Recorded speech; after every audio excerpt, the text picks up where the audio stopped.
to Sovereign Conversations with the Soul Attorney, the podcast where law, leadership, and liberation collide. I'm your host, Vanessa Cicero, lawyer, entrepreneur, energy worker, and your guide to building a business and life that's truly sovereign. Here, we challenge the status quo, outdated business rules, and explore what it really means to be sovereign in your life and work. Whether we're breaking down legal essentials, tapping into spiritual downloads and the power of intention, or we're having deep, unfiltered conversations with visionary entrepreneurs, healers, and thought leaders, every episode is designed to help you step into your power, protect what matters, and create your life on your own terms. So if you're ready to create a life and business rooted in belief, power, and purpose, take a deep breath, step into your sovereignty, because court is now in session. Oh, oh, oh, oh, oh. Welcome back to Sovereign Conversations with the Soul Attorney. I'm Vanessa Cicero, and today we're diving into something super personal, my journey from law to culinary and back to law, and building an entire business that blends legal strategy and the spirituality that's so important to me. It's a wild story, but at its core, it's really about learning to trust yourself and the universe, even when your path looks nothing like what people expect from you. So in this episode, from my journey from chef to lawyer, trusting your intuition, even when it makes no sense, we're going to really talk about all of those things. Have you ever felt like you were meant for more, but had no clue how to get there? Have you ever followed the practical path only to wake up one day feeling completely misaligned? Have you ever made a huge decision that made no sense to anybody else, but your intuition wouldn't let you ignore it? If you're nodding along to any of these things, you are in the right place. So, first and foremost, I want to share with you the story of my initial journey from law, the first time I tried to get into law, and how I took a huge pivot, really trusted my intuition, and changed everything in my life. So, I didn't grow up dreaming of being a lawyer, but everyone around me was like, Vanessa, you got the gift of the gab. You should be a lawyer, my whole life. But I was always into music, food, sports, the creative side of things. But, I could talk.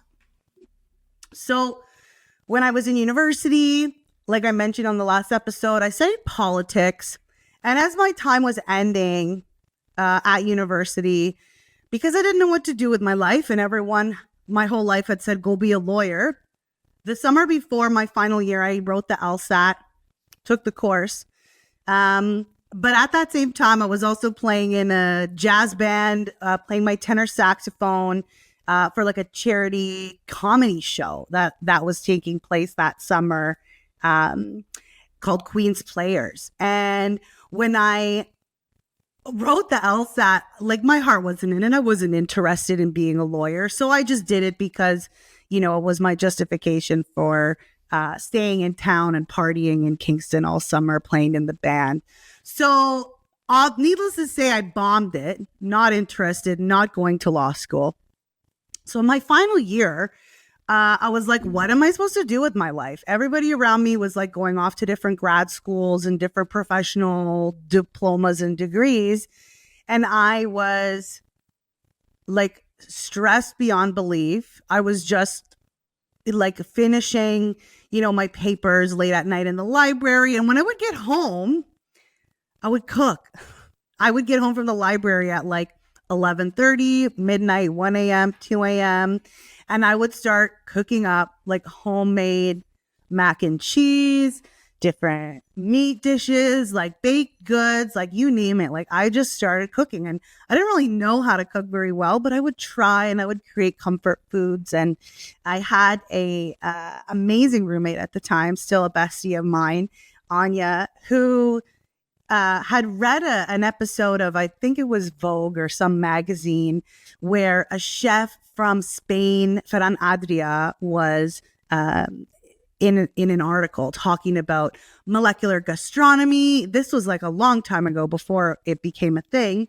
And I was enthralled with the idea of food as a creative vessel.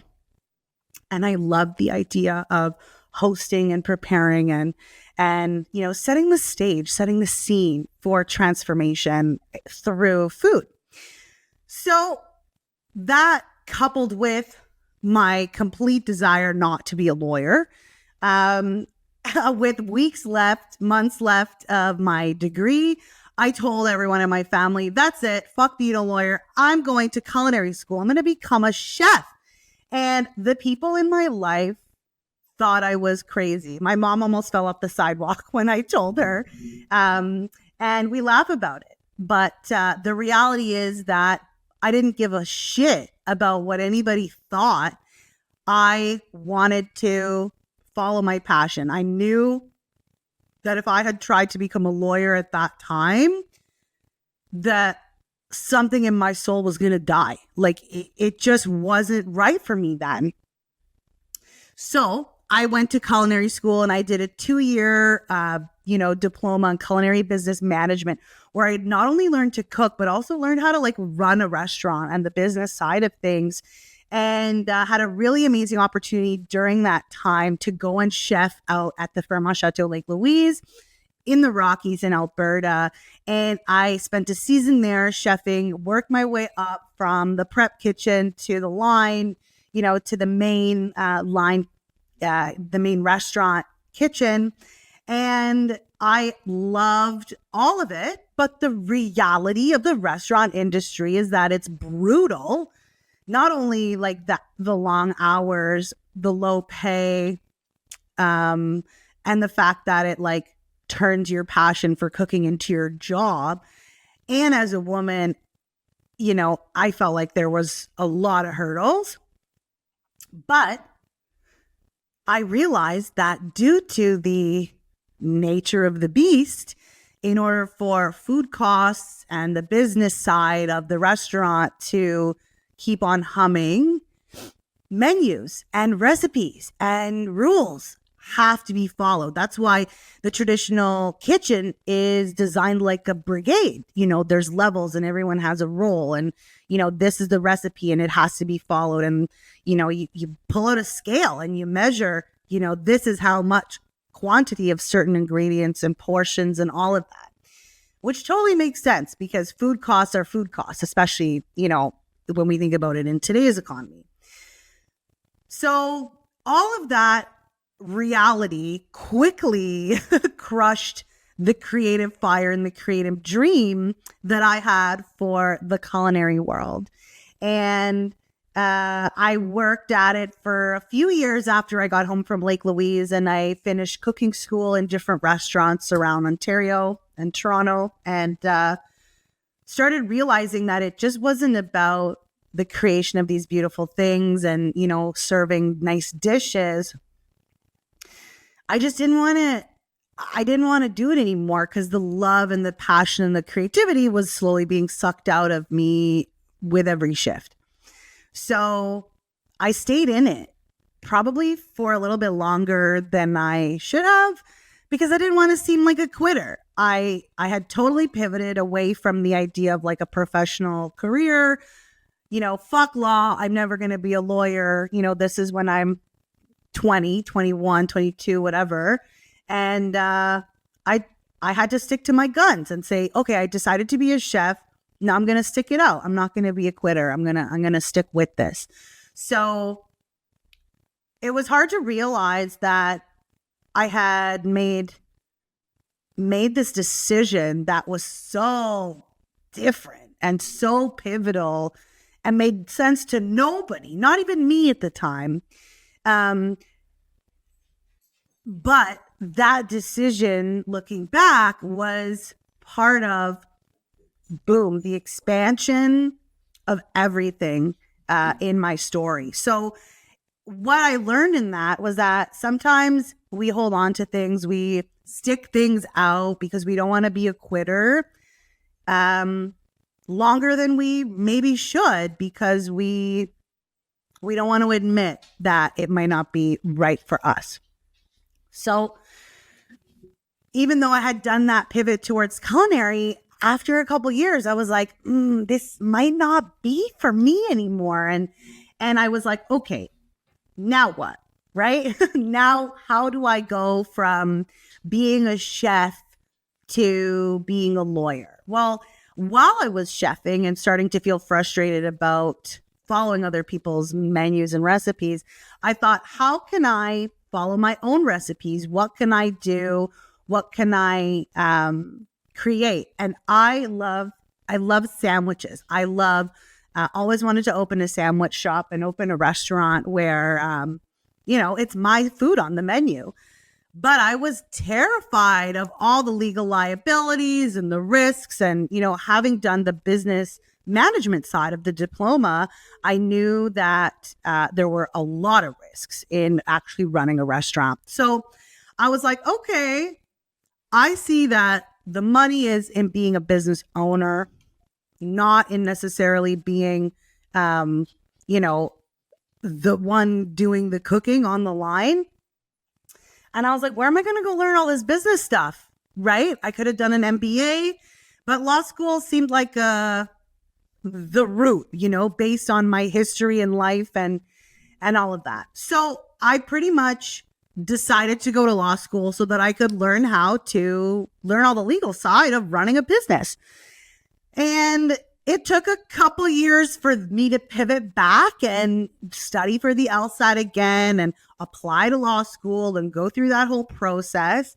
And eventually I became, a law student and went through the process of becoming a lawyer. And in there, law was very intense, the whole process.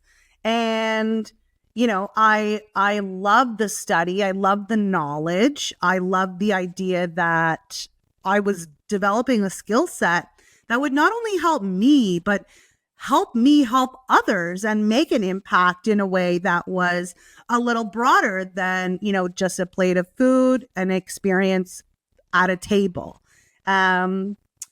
Not to diminish that at all, because I have cried eating plates of pasta that I can tell you were super life changing. So, there are, all of those exciting and positive and empowering things that come with becoming a lawyer and learning the law and, eventually becoming licensed as a legal professional. But what nobody tells you about it is that it's very draining. It can be very isolating. It's so competitive. And it's definitely a system that does not work for everybody, that was not built for everybody, because it forces you to squeeze your identity, your whole personality into a teeny tiny little box that was created to empower, old white guys who have been in the system for the last 60 years. So for, loud, vivacious, bold women who want autonomy, creativity, and freedom, the traditional legal model is very suffocating. And when I was in law school, there was really no support or introduction to being a solo practitioner and the entrepreneurial side of being a professional. It was really like, here's a list of law firms that are hiring associates and do your resume. So I remember there was one year trying to get an articling position, because in order to become a fully registered lawyer, you have to do a year of articling, which means you have to get hired by a law firm for a 10-month stint.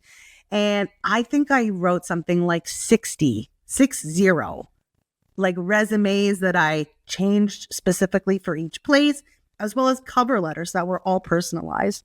The interview process was crazy. But it put me in the position that I needed to get into in order to be certified. So after practicing, in some really exciting law firms. Like I did commercial litigation, helping people that were in business disputes, real estate disputes, contract disputes, and then pivoted to the negligence side of lawsuits. So defending people and suing people for negligence resulting in different type of injuries. Then I transitioned to a more traditional solicitor practice, drafting contracts, doing corporate commercial work and estate planning. And in all of that, all of the work that the traditional legal establishment provides to clients as a service, even still providing it as a solo practitioner, I was a bit limited because these are the services that clients expect from a quote unquote lawyer. So there was still just a little piece missing, even though I was, practicing law, and I am practicing law on my own in my firm. Just because you're like good at something, and I learned just because I was good at it, it doesn't mean that it's the only thing that I'm meant to do. I don't have to stay in one lane just because that's the lane that other people choose to stay in for their whole life.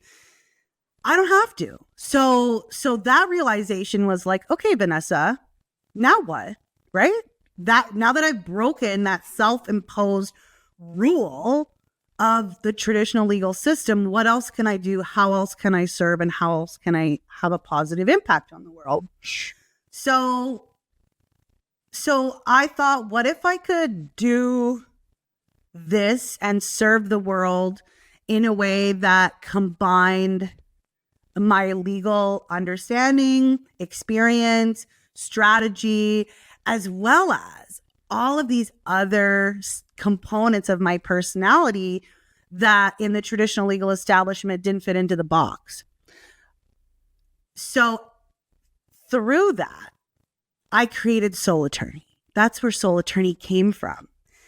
Because after 5 years in legal practice, this was a couple of years ago, I started to see that the clients that would come to me were mostly clients who could afford lawyers' hourly rates. They're able to fork out a retainer. And so there was like that segment of society that could get access to legal support and legal solutions. And then on the flip side, there's the segment of society that is able to access things like legal aid, which for low income or people who qualify. And then there's everyone else that gets in the middle who can't afford an hourly rate and a retainer of a couple $1,000s, and they can't, they don't qualify for legal aid for whatever reason. So here I am looking at all these people needing and who could really benefit from legal support, and they just have no access. So I took that need and I took my desire to be creative and have an impact, and I blended that together and created a business that blends legal empowerment, strategic business guidance, and spiritual alignment. So my work now is not just the law firm work only. I have now a business that allows me to help entrepreneurs step into their sovereignty, to get that energetic piece of the puzzle, to break through the limiting beliefs that are holding them back from actually being the most empowered version of themselves.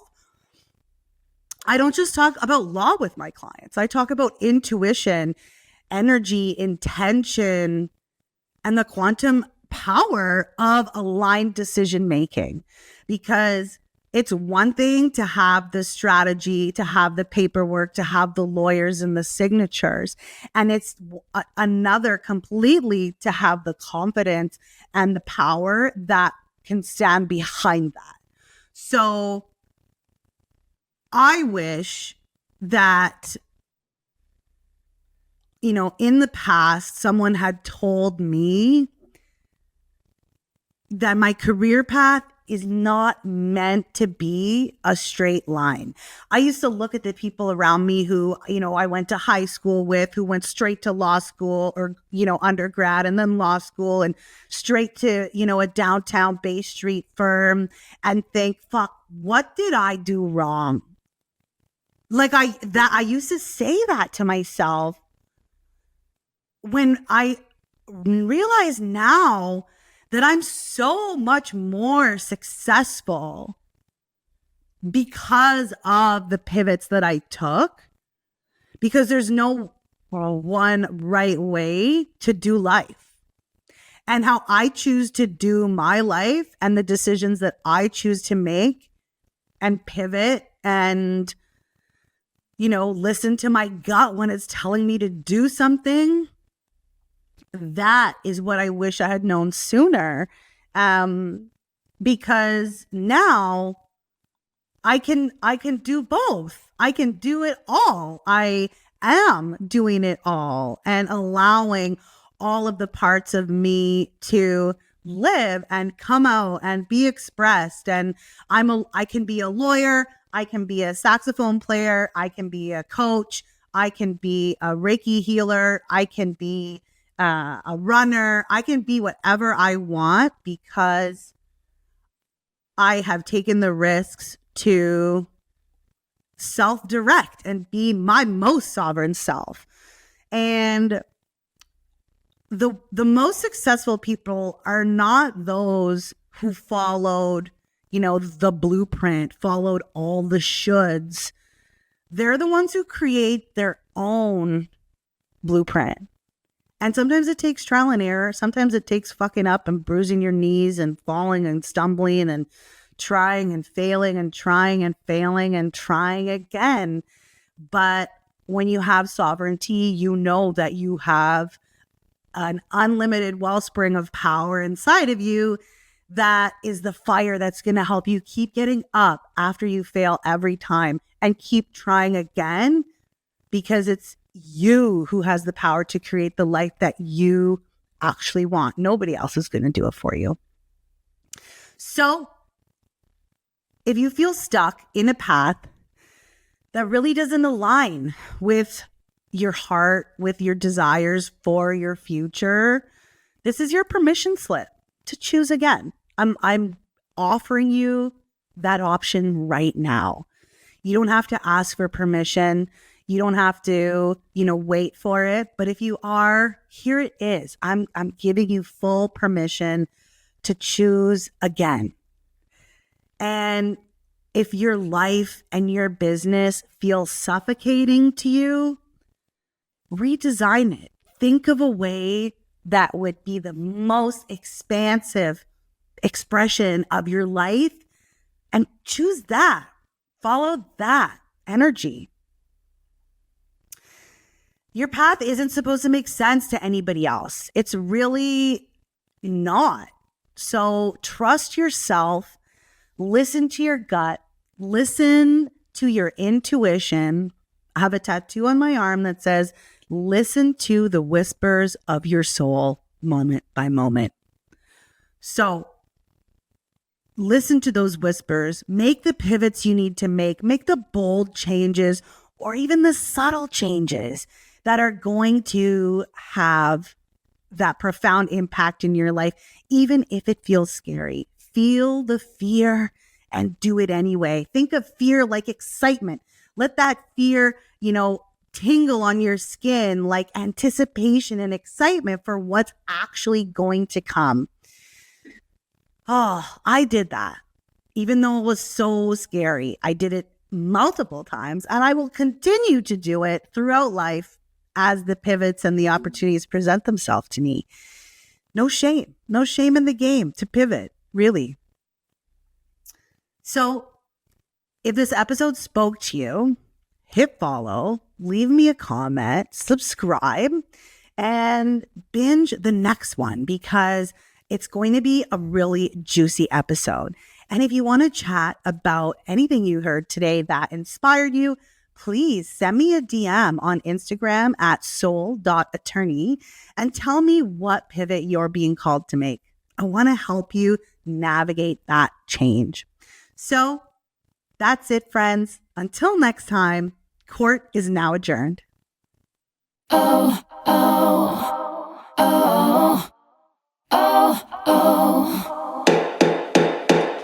That's a wrap for this episode of Sovereign Conversations with the Soul Attorney. If today's conversation sparked something in you, let's keep that momentum going. Head on over to www.thesoulattorney.com to grab free resources, explore my membership community, The Cornerstone, and step even deeper into your power. And don't forget to subscribe, leave a review, and share this episode with someone who needs to hear it. Until next time, my friends, keep leading, keep trusting, and keep building your empire on your own terms. See you soon.